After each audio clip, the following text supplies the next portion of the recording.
Hi everybody, John Locke here, and today I have a very special lock. It is my very favorite lock in my collection. It is a Zeiss Ikon cylinder padlock, and yeah, here it is. It's unfortunately it's discontinued, so they no longer manufacture this. But I think it's just a beautiful looking lock. It's super heavy. I just think the design is awesome. It's got a cool shape. These red lines I think are neat. If I had a spaceship, this is the lock I would use to lock it up. It seems super cool to me, and I just like the design. Picking it, I have only picked this once a little while back off camera, and so I'm by no means an expert at this lock, so it might take me a little bit here. Keyway is a little bit tight. I also usually pick from top of the keyway. I'm just trying to do some bottom of the keyway just to build up that skill a little bit. It's something I'm not too familiar with, so I'm just trying it out to get a feel for it. And let's see if I can get this one open today with bottom of the keyway. Also, this lock, it's got a very heavy spring on the core. So that is one of the challenges for this lock for me in picking it, is finding the right tension to counteract the spring tension on the core. And the other challenge for me with this lock is that when you get into a false set here, it's a very small false set. I have a hard time even determining exactly when I get into the false set here. And that might be because of the heavy spring tension on the core, that I'm not really feeling it so much when I do get into the false set. Maybe if I put some pen marks on the core, I would actually see the rotation a bit more than I feel it. But to be honest, when I'm playing around with this lock, I don't really feel when I get a lot of rotation into a false set. So those are the main challenges I'm anticipating. I'm also anticipating a longer pick. Just as I said, this one, the first time I opened it took quite a while, and probably would be the same story today. I know it's got some spools in it,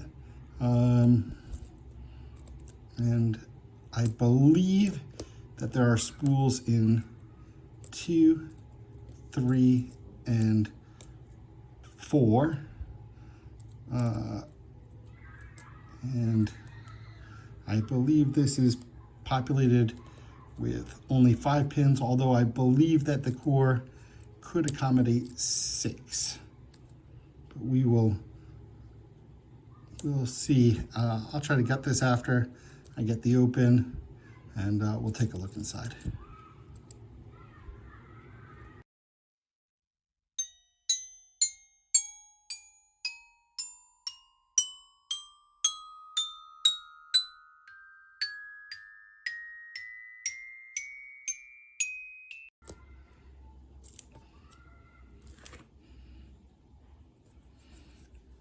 And we got an open.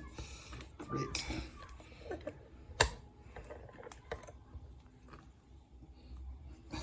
Awesome. Okay.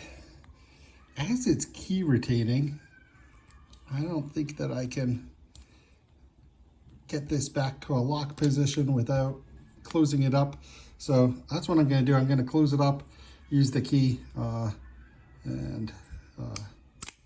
yeah, okay, it popped back into the lock position just by putting the core in. But let me go ahead and use the key here. See the bitting, we got some highs in the back, some lows in the front. Makes it just a little bit difficult, but I think that's also no problem for us. Let's see, we've got little torques in there, so let me move my vise out of the way here, grab a pinning tray, and Let's kind of scoot down a little bit. The artwork today, compliments of my oldest daughter. So let's get this a shot here. See if get this out. Looks good.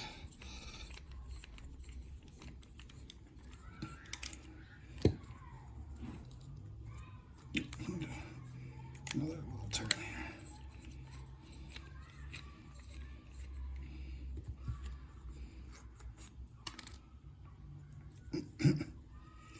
All right, so keep that in frame and take a look inside here. Just not much else to say there. This side, got a little screw. See the ball bearing in there, and I'm guessing that we've got the same on the other side there. So put this off to the side. Take a little look. Got this clip here, and let's see. Take a shim, get that in there. Grab a follower, and let's see which way are my key pins gonna be. Over here. Okay.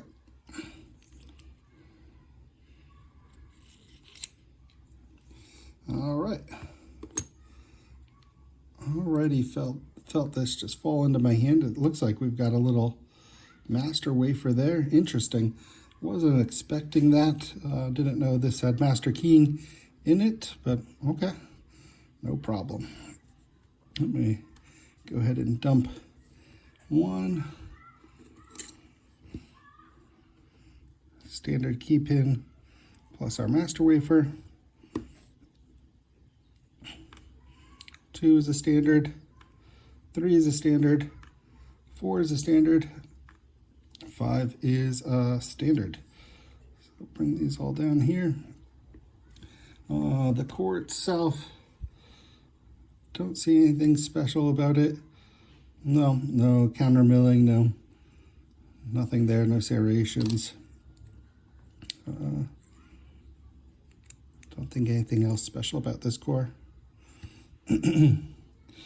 All right, let's go up top and see what we've got here.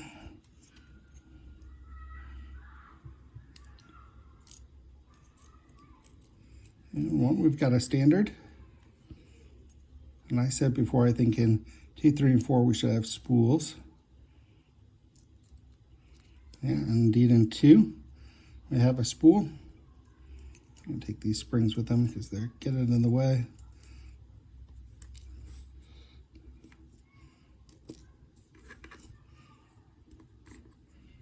Come on, guy. All right.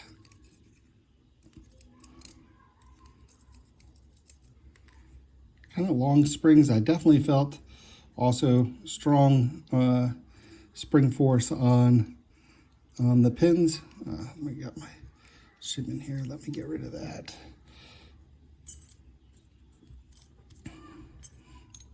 Definitely could feel these springs on the pins, strong pins, and indeed they're pretty high springs, so it makes sense. And indeed we do have a spool on too.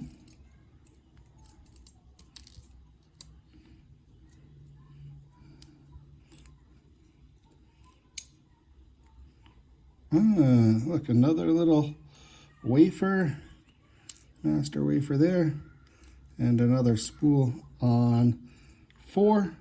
And I don't think there should be a spool on 5, or at least I didn't detect it. So let's see what that feels like.